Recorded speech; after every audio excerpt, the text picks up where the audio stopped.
예, 오늘은 초파일이죠. 부처님 오신 날입니다. 석가모니 부처님께서 세상에 오신 날이라고 합니다. 석가모니 부처님께서 세상에 와서 우리에게 뭘 줬을까요? 어떤 이익됨을 줬을까요? 우리로 하여금 고통에서 벗어날 수 있는 길을 가르쳐 줬다고 합니다. 교과서적 대답이죠. 우리로 하여금 고통에서 벗어날 수 있는 길을 가르쳐 줬다고 합니다. 진짜 그럴까요? 진짜 석가모니 부처님께서 시달타 태자께서 세상에 와서 우리에게 고통에서 벗어날 수 있는 길을 가르쳐 줬을까요? 그분께서 2500년 전에 룸비니에서 태어났죠. 옆구리에서 태어났대요. 옆구리에서 태어났답니다. 태어나서 동쪽 정확하지 않습니다. 이런 거 정확하지 않은 거 많아요. 동쪽으로 7걸음 걸으시고 하늘을 향하고 땅을 가리키면서 이렇게 말했다고 하죠. 천상, 천하, 유하, 독존이라고 말했다고 합니다. 천상, 천하, 유하, 독존. 하늘 위, 하늘 아래 나 혼자 있다 이 말이죠. 하늘 위, 하늘 아래에 나 혼자 있다고 말씀하십니다. 그걸 조금만 어역하면 내가 세상에서 제일 잘났어 이런 말이죠. 내가 세상에서 제일 잘났어. 그럼 그게 그런 의미일까요? 자기 자랑하는 의미일까요? 천상천하. 천상천하가 세상이란 말이죠. 세상입니다. 여러분 또 세상에 사세요. 그렇죠? 여러분 삶이 세상에서 이루어집니다. 그러면 여러분은 어떤 세상에 살까요? 흔히들 우리가 믿고 있는 대로 우리가 객관적 세상 속에 살까요? 아니면 내가 아는 세상 속에 살까요? 여러분은 객관적 사회라고 우리가 부르는 객관적 세상 속에 살까요? 아니면 내가 아는 세상 속에 살까요? 이게 사실은 굉장히 중요합니다. 당연하죠. 우리는 내가 아는 세상 속에 삽니다. 지금 여기 살잖아요. 여러분 나보고 살잖아요. 내 말 듣고 살잖아요. 방석을 느끼며 살아요. 여러분이 아는 세상 속에 살아요. 자, 그러면 여러분이 아는 세상은 어디에 있을까요? 여러분 바깥에, 여러분 뒤에, 여러분 위에, 여러분 아래. 여러분이 아는 세상은 다 여러분 안에 있습니다. 지금 여러분이 저 벽을 봐요. 벽이 보입니다. 여러분이 저 밖에 있는 벽을 볼까요? 눈에서 뭐가 나갔어? 저 밖에 있는 벽을 볼까요? 아니면 여러분 눈에 온 벽을 볼까요? 당연히 눈에 온 무엇을 봅니다. 눈에서 나가는 게 없어요. 눈에 온 벽을 봐요. 200m 밖에서 포크레인이 작업하고 있어요. 소리를 들어요. 여러분은 200m 밖에 있는 소리를 들을까요? 아니면 여러분 귀에 온 소리를 들을까요? 여러분 귀에 온 소리를 듣습니다. 그러면 여러분은 세상 속에 살아요. 여러분이 아는 세상 속에 살아요. 그러면 여러분이 아는 세상 가운데 여러분 밖에 있는 게 뭐가 있을까요? 여러분이 아는 세상 가운데 여러분 밖에 있는 게 뭐가 있을까요? 여러분이 아는 세상 가운데 여러분 밖에 있는 것은 아무것도 없어요. 그래서 부처께서 세상을 이렇게 정의했죠. 안이비설신의 색성량 미촉법 18개 이렇게 정의했어요. 그 개자가 세상 개자죠. 18개는 어떤 세상인가? 내 알무로 이루어져 있는 세상이에요. 눈과 보이는 것과 안식. 이게 눈, 코, 귀, 입, 몸, 마음, 안이비, 설신, 의에서 세 가지씩 일어나죠. 그래서 18개요. 여러분이 아는 세상 가운데 여러분을 벗어난 건 아무것도 없어요. 그러면 세상, 천상천하, 여러분의 천상천하에서 누가 주인공일까요? 여러분의 천상천하에서 여러분 자신이 주인공입니다. 부다께서 세상에 나와서 동쪽으로 7걸음 걸으시고 하늘과 땅을 가르치며 천상천하 유아 독존이라고 했대요. 그게 부다만이 할 수 있는 말인가요? 아닙니다. 우리 모두가 할 수 있는 말이에요. 우리 모두가 천상천하 유아 독존인 존재입니다. 이런 세상 속에서 부다께서는 자라셨고 29살 됐고 카필라성에서 4대문을 유행하셨대요. 동쪽 대문 나가서 동서남은 또 정확하지 않습니다. 동쪽 대문 나가서 아픈 사람 보고 서쪽 대문 나가서 늙은 사람 보고 북쪽 대문 나가서 죽은 사람 보고 남쪽 대문 나가서 수행자를 봤답니다. 그렇게 세상의 진실을 아시고 당신이 깨닫다 그죠. 세상 사람들이 이렇게 고통받는구나.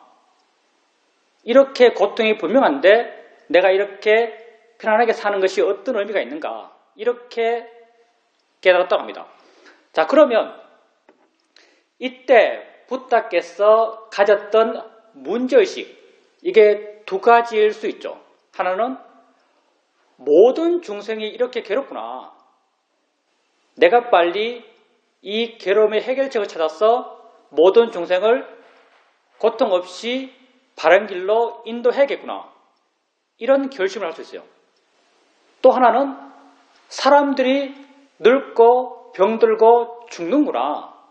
이 늙고 병들고 죽는 것이 바로 나의 문제구나. 내가 이렇게 고통 가운데 있구나.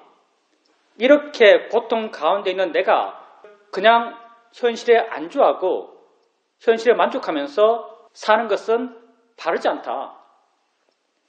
세상에 문제가 있다면 거기에도 반드시 문제 해결이 있다.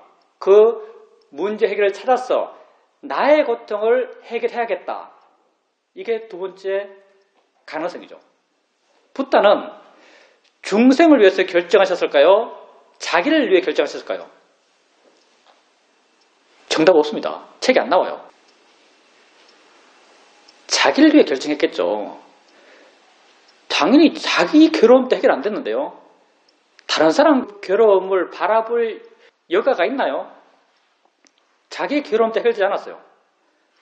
그래서 부다께서 내가 이렇게 괴롭구나. 나도 죽고 나도 늙고 나도 병드는구나. 이런 문제를 갖고 세상을 사는 것은 정말 무의미하다. 내가 이 해결책을 찾아봐야겠다. 그리고 보통 사람과 다르게 이 점은 부다의 뛰어난 점 같아요. 보통 사람과 다르게 당신은 이렇게 생각합니다. 세상에 문제가 있으면 반드시 그 문제의 해결책도 있다. 이렇게 생각하세요. 세상에 문제점이 있으면 거기에 반드시 문제 해결책도 있다고 생각하셨어요. 그래서 내가 해결하는 방법을 찾기 위해서 세상에 나가서 배우고 익혀서 이 문제의 해결을 찾겠다고 출가하시죠. 모든 걸 버리고 출가하세요. 그리고 6년 동안 호행하셨고 고행의 무의미함을 깨닫고 내 몸을 위하는 쾌락도 내 몸을 괴롭히는 고행도 바른 길이 아니다라고 아시고 나는 중도로 가리라 하시면서 중도 선언을 하십니다. 그리고는 보리쌀에서 수자타가 주는 유미죽을 드시고 수행해서 깨달으시죠. 앉으시면서 이렇게 결심하셨다고 합니다. 내가 깨닫지 못하면 이 자리에서 다시 일어나지 않겠다고 결심하셨다고 합니다. 부다 같은 분이 결심했으니까 지키겠죠. 그러면 그때 못 깨달았으면 어떻게 됐을까요? 그때 그 자리에서 못 깨달았으면 어떻게 됐을까요? 거기서 미라가 돼야겠죠. 이거 한번 옛날 사회도에게 물어본 적이 있습니다. 아니, 부탁해서 보리수 아래에서 내가 이 자리에서 깨달음이 이루어지지 않으면 자리에서 일어나지 않겠다고 결심하셨다는데 그때 못 깨달았으면 어떻게 돼요? 이렇게 사회도께 물어본 적이 있어요. 근데 우리 사회도는 뭐가 다르긴 달라요. 그런 질문 받아본 적이 없을 텐데 순발력이 얼마나 좋으신지.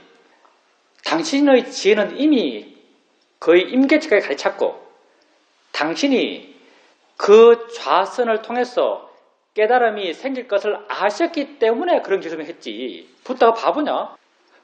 못 깨달으면 거기서 미라가 돼야 되는데 그렇게 위험한 결정을 했겠냐? 다 알고 한 결심이다.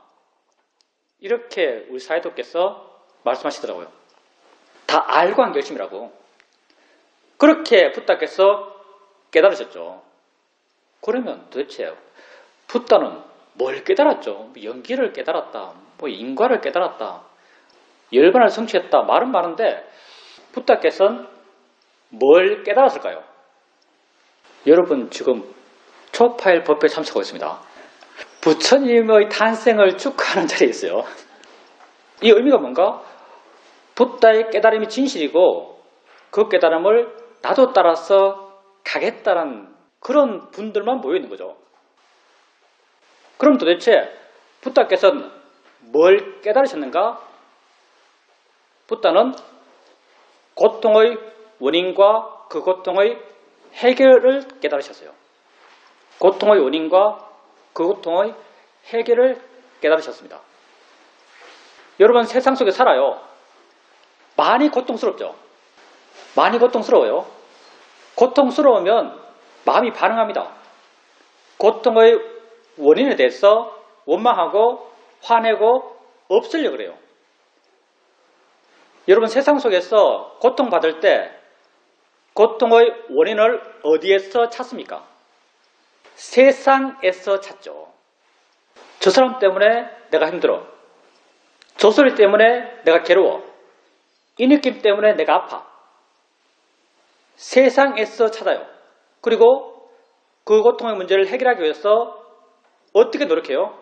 세상을 바꾸려고 노력합니다.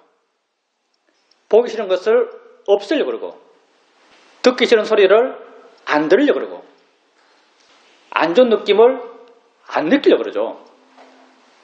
얼마 동안 여러분이 이런 식으로 고통의 문제를 해결하려 했는가? 평생 동안 해왔어요. 평생 동안 여러분은 여러분의 고통의 문제를 이렇게 해결하려 해왔습니다.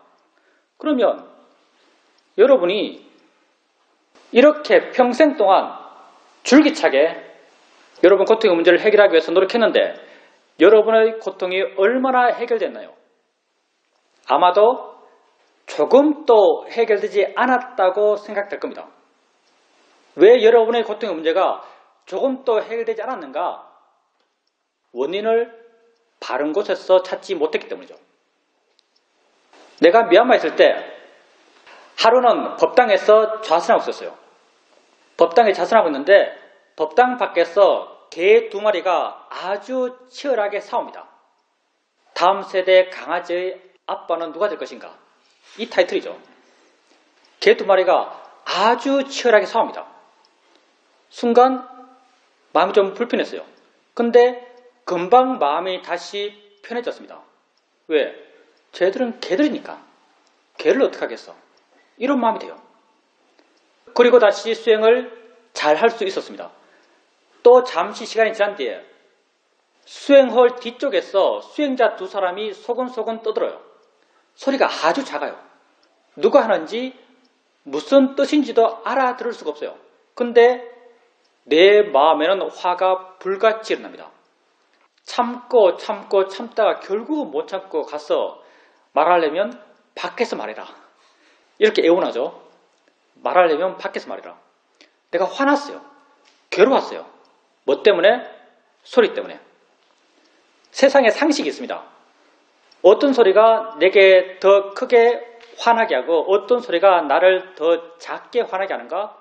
큰 소리가 나를 크게 화나게 하고 작은 소리가 나를 작게 화나게 한다는 것이 세상의 상식이요. 근데 실제 상황에서 나는 큰 소리에 화가 안 났고 아주 작은 소리에 불같이 화가 났습니다. 그럼 나는 무엇 때문에 괴로웠나요? 내가 지금까지 살아오면서 생각했듯이 나는 소리 때문에 괴로웠나요? 아니면 소리를 향한 내 마음 때문에 괴로웠나요?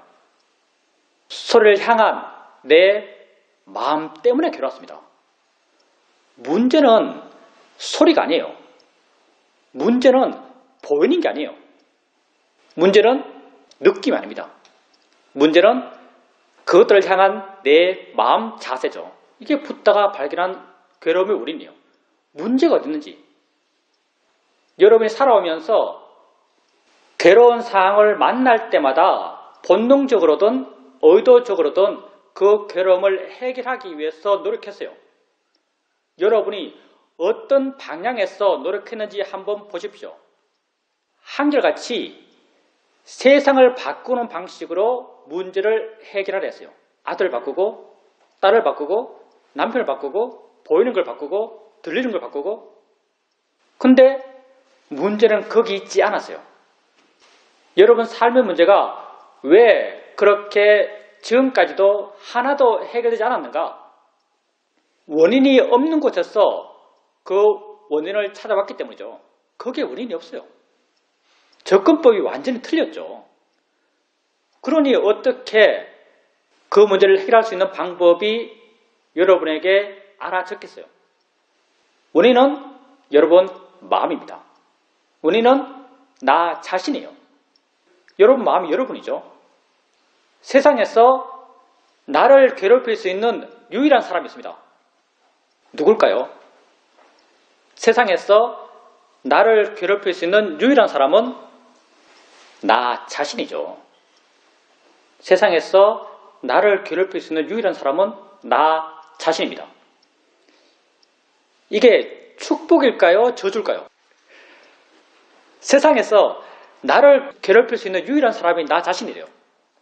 이게 축복일까요? 저주일까요? 이게 진정한 축복입니다. 이게 진실로 축복된 거예요. 왜? 나는 나를 바꿀 수 있거든요. 여러분이 아들을 바꿀 수 있던가요? 여러분이 딸을 바꿀 수 있던가요? 못 바꿔요. 여러분이 세상을 바꿀 수 있던가요? 여러분이 분노하는 사회현상, 여러분 바꿀 수 있나요? 수많은 원인과 결과 속에서 생겨나는 건데 못 바꿔요. 근데 우리 괴로움의 원인은 거기 있잖아요. 우리 괴로움의 원인은 내 안에 있는 것이고 나 자신이고 나 자신은 바꿀 수 있습니다. 뭘 바꾸는가? 마음을 바꿔야죠. 마음을 어떻게 바꾸지? 여러분 마음이 뭐예요? 마음을 어떻게 바꾸지? 마음이 뭔지도 모르겠는데 마음이 바뀔 수 있을까요? 예, 마음이 바뀔 수 있습니다. 여러분 살아오면서 가끔 마음을 바꿔봤어요. 어떨 때 바꿨는가? 뭐 딸이 말 안 듣고 지 하고 싶은 거 다 하고 지 살고 싶은 거 다 살 때 여러분 가끔 이런 생각합니다. 지 알아서 살겠지. 지 알아서 살겠지 그런 마음 안 편하던가요? 지 알아서 살겠지 그런 마음 편해집니다. 왜 편해지죠? 마음이 바뀌었으니까. 여러분이 어떤 어려운 일을 만났을 때 막 고민하다가 한순간 생각합니다. 될 대로 되겠지. 될 대로 되겠지 그러면 마음이 편해집니다. 왜? 마음이 바뀌었으니까. 우리에게 마음이 편해질 수 있는 괴로움이 줄어들 수 있는 그런 방향으로 생각해주면 마음이 바뀌어요. 바른 방향으로 마음이 바뀔 수 있는 바른 방향의 생각, 이걸 부탁해서 세 가지 말씀하셨어요. 그게 무상, 고, 무아죠. 저를 다는 일반 사람들은 이걸 재무상, 재범무아, 일체계고 이렇게 말하죠. 무상고 무아요. 왜 무상고 무아인가?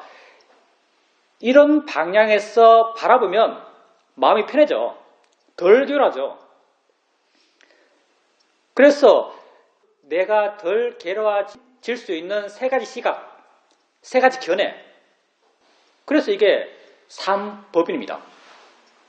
이렇게 바라보면 괴로움이 줄어들기 때문에 부탁해서 이걸 삼법인이라고 말했어요. 무상고 무아. 무상고 무아라고 하니까 너무 거리가 멀죠. 지금 우리의 지식체계, 교육체계 속에서 무상고 무아 가운데 제일 이해하기 쉬운 것이 무아예요. 무아라는 말만 이렇게 드러내면 와, 무아 너무 어렵잖아. 그게 도대체 뭐야? 이렇게 생각하기 쉽지만 조금만 생각해보면 무아가 제일 이해하기 쉬워요. 무슨 말인가? 여러분 눈 뜨고 안 볼 수 있어요? 눈 뜨면 봐요. 안 보려도 안 볼 수 없어요. 눈 뜨면 안 볼 수 없는 현상. 이걸 뭐라 그러죠? 이걸 무아라 그래요. 내가 말하고 있는데 저 목소리 정말 듣기 싫네. 안 들어야겠다. 이렇게 안 들어야겠다고 생각했을 때 안 들을 수 있는 사람 없어요. 안 들으려고 해도 안 들을 수 없는 현상. 이게 무아죠. 바닥에 손을 대면 느껴요. 안 느껴야지 해서 안 느낄 수 있나요? 안 느낄 수 없습니다. 닿으면 느낄 수밖에 없는 현상. 이게 무아예요. 우리는 이렇게 말합니다. 일어나는 것이 조건되어서 지하를 지간다. 이렇게 말해요. 이렇게 무아적 시각으로 보게 되면 마음이 편해집니다. 마음이 부드러워져요. 마음이 자유로워집니다. 그래서 부탁께서 일어나는 모든 것을 이런 무상, 고 무아의 시각으로 봐라라고 말씀하셨어요. 이게 부탁께서 제시하신 우리 삶의 괴로움을 해결할 수 있는 방법입니다. 부탁께서는 이 방법으로 당신 삶의 괴로움의 문제를 해결했어요. 그리고 당신 제자들에게 이 방법을 가르쳤죠. 너희 세상이란 것은 내가 아는 세상이다. 내가 아는 세상은 다 너 안에서 일어난다. 경험 자체가 문제가 아니다. 경험 자체는 그냥 조건되어 주어진다. 경험 자체가 문제가 아니라 그 경험을 바라보는 너 마음 자세가 문제다. 너의 괴로움은 그 경험을 바라보는 마음 자세 때문에 생기는 것이다. 근데 이 마음 자세는 바꿀 수 있다. 너의 의지로, 너의 노력으로. 어떤 방향으로 바꾸는가? 무상의 방향, 무아의 방향, 고의 방향으로 바꿔가라. 그것을 바라볼 때 내가 하는 것이 아니다, 내 것이 아니다, 내가 아니다, 이런 식으로 봐가라. 이런 식으로 알아가라. 이런 식으로 알아가다 보면 조금씩 그 경험들이 진짜 내가 아니고 내가 하는 것이 아니고 내 것이 아니라는 것이 너에게 이해될 것이다. 이런 이해가 그 경험으로부터 네가 경험했던 그런 괴로움의 문제를 해결할 것이라고 부다는 당신 제자들에게 가르쳤어요. 그리고 당신 제자들도 그 길을 따라서 수행했고 그 길을 따라서 이해했고 그 이해의 결과로 당신들 또한 그렇게 자유로워졌습니다. 오늘이 초팔입니다. 부다께서 세상에 나왔어요. 부다께서 우리에게 내 삶의 괴로움의 문제를 해결할 수 있는 길을 제시했습니다. 그 길을 우리에게 보여줬어요. 우리로 하여금 너희들도 이 길을 따라와라. 그러면 너희들 또한 나처럼 삶의 괴로움으로부터 자유로워질 수 있다고 말씀하셨어요. 부다의 가르침이 왜 우리에게 소중한가? 나도 그렇게 될 수 있기 때문이에요.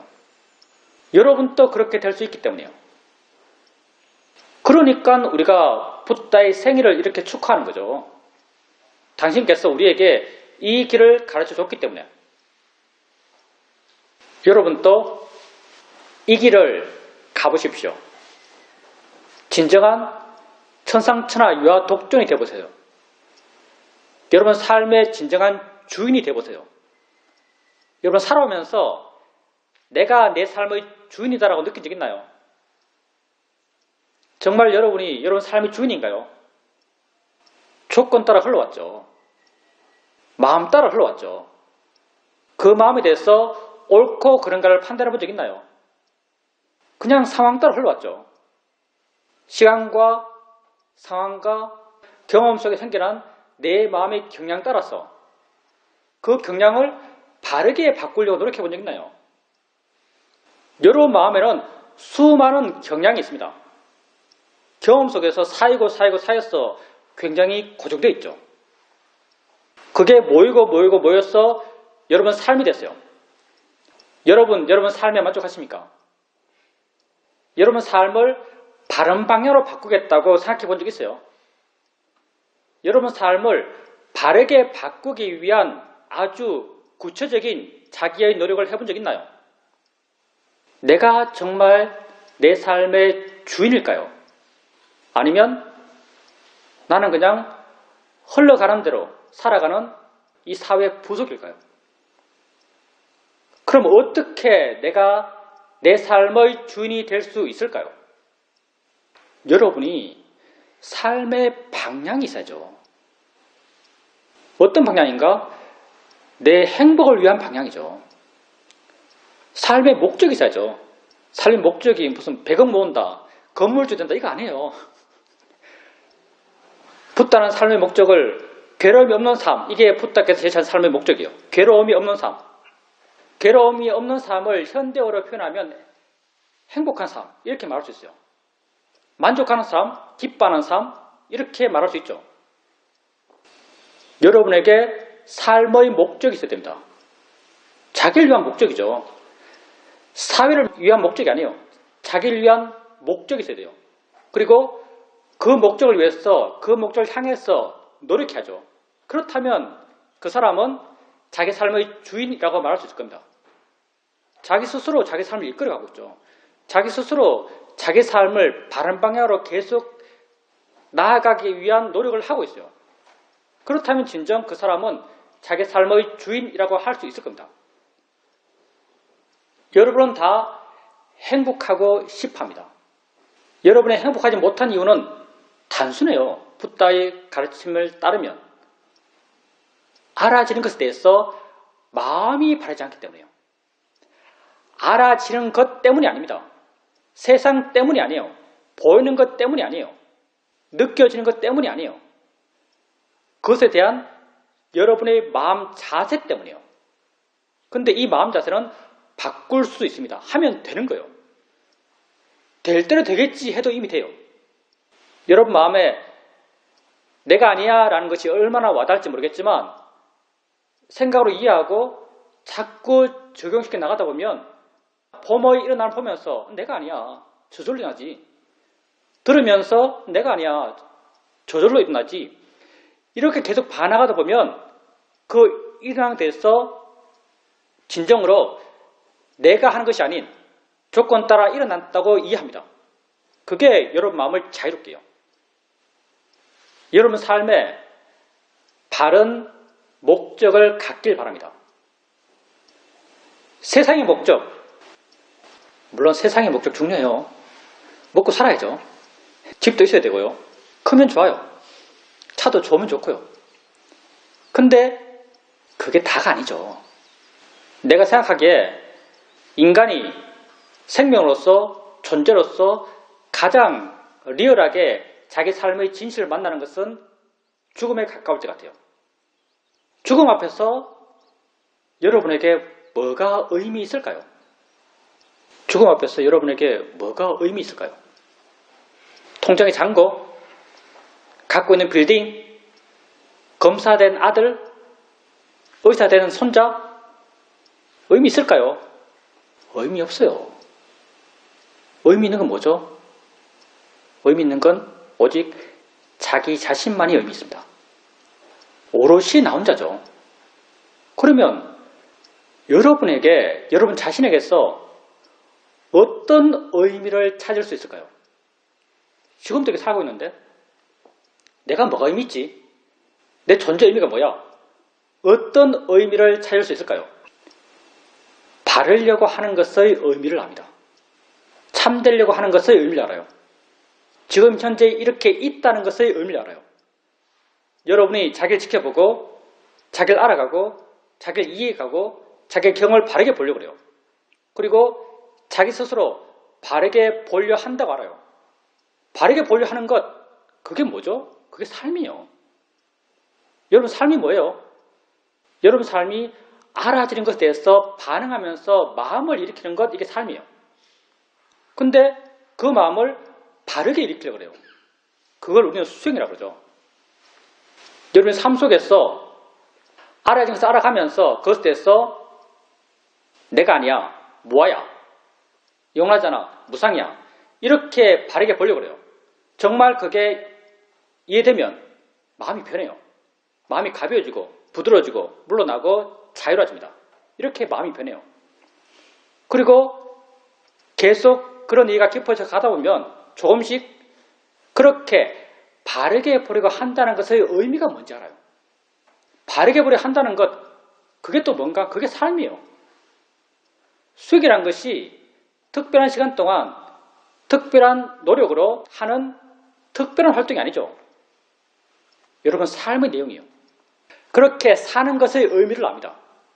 바르려고 하는 것의 가치를 알아요. 여러분이 가장 삶의 진실에 가까울 때, 우리가 그걸 죽음에 가까워졌을 때라고 말했어요. 그때도 살아요. 지금 사람과 뭐가 다르겠어요? 그때도 삽니다. 그때도 느껴지고, 그때도 보이고, 그때도 생각하고 있고, 그때도 불안해하고 있어요. 다 알아지는 거죠. 그때도 여러분은 그 알아지는 것을 내가 아니야, 조건으로 생기는 거야, 지가 지일해 라고 하면서 바르게 보려 할 것이고, 바르게 봄을 통해서 마음이 가벼워지고 부드러워지고 물러날 겁니다. 그리고 그렇게 하는 것의 가치가 마음에 와닿을 거예요. 참되려고 하는 가치, 바르려고 하는 가치, 오르려고 하는 가치, 참되고 바르고 옳은 것이 곧 내 삶이죠. 삶이 따로 있나요? 이렇게 그 가치가 느껴지면 마음이 기뻐집니다. 그 기쁨의 대상이 뭐죠? 기쁨의 대상이 곧 내 삶이죠. 그때 무엇이 진정 가치 있는가? 무엇이 진정 의미 있는가? 그렇게 살고 있는 내가 가치 있는 거예요. 내 가치가 멀리 있잖아요. 내 존재 자체가 나의 가치예요. 존재 자체가 나의 기쁨이죠. 내 기쁨의 원인이에요. 이 기쁨의 원인은 영원히 여러분을 떠날 수가 없습니다. 붓다는 이런 삶을 우리에게 제시했어요. 내가 나를 못 떠나죠. 근데 항상 내 옆에 있고 항상 나랑 함께 사는 이 나 자신이 나의 기쁨의 원천이에요. 부탁께서 존재 가운데 가장 수성한 존재가 어떤 존재인가 하면서 이런 문답을 하셨습니다. 생명이 있는 것 가운데 제일 귀한 것이 뭔가? 제일 귀한 것은 사람으로 태어난 것이다. 사람으로 태어난 것 가운데 제일 귀한 것은 뭔가? 바른 법을 듣는 것이다. 바른 법을 들은 자 가운데 제일 귀한 자 누군가? 바른 법을 실천하는 사람이다. 그럼 바른 법을 실천하는 사람 가운데 제일 귀한 자 누군가? 바른 법을 실천하면서 거기에서 기쁨을 찾는 자다, 이렇게 말해요. 그러면 바른 법을 실천하면서 거기에서 기쁨을 찾는 자 가운데 가장 귀한 자는 누군가? 이런 질문이 없어요. 부탁께서 존재를 말할 때 가장 수승한 존재 형태, 어떤 존재인가? 인간으로 태어나서 바른 법을 듣고 바른 법을 실천하고 거기에서 기쁨을 찾는 사람, 바르기 위한 바른 수행의 노력을 하고 그렇게 바르게 보는, 참되려 하는, 이해하려 하는 그것의 의미를 알고 그렇게 바르게 살려 하는 자기 삶에 대해서 의미를 느끼고 가치를 느끼고 기뻐요. 이걸 부탁께서 존재 가운데 가장 수승한 존재의 모습이라고 말씀하셨죠. 이거 누가 될 수 있을까요? 아주 뛰어난 사람? 아주 수승한 사람? 아니에요. 이것 되기 쉽습니다. 사실 이것 되기 쉬워요. 그렇게 대단한 존재라고 말하지만 이것 되기 쉬워요. 느낌 알면서 느낌이지 내가 아니지, 지가 일어나네, 이렇게 보는 사람이에요. 보면서 아주 보이는 거지, 좋아할 것도 싫어할 것도 아니지, 이렇게 보는 사람이요. 마음을 바꾸는 사람이죠. 바른 방향으로, 내 행복의 방향으로 내 마음을 바꾸는 사람이요. 그렇게 바르게 바꾸기 위한 노력의 가치가 느껴진다면 그 기쁨이에요. 그걸 부탁께서는 가장 수승한 존재의 모습으로 말씀하셨어요. 그 길을 부탁께서 우리에게 가르쳐 줬습니다.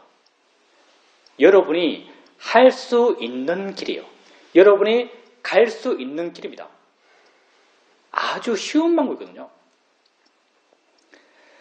오늘 부탁께서 오신 날을 맞이해가지고 여기 수행하시는 분도 계시고 그냥 오신 분도 계실 텐데 한번 마음 내서 누구를 위해서? 나를 위해서요. 마음 내서 이 길을 한번 가보시길 바랍니다. 여러분 삶의 목적이 분명하고 그 목적은 행복이에요. 삶의 목적이 분명하고 그 분명한 자기 삶의 목적을 향해서 여러분 스스로 노력하는 겁니다. 여러분 삶의 진정한 주인이 되는 거예요.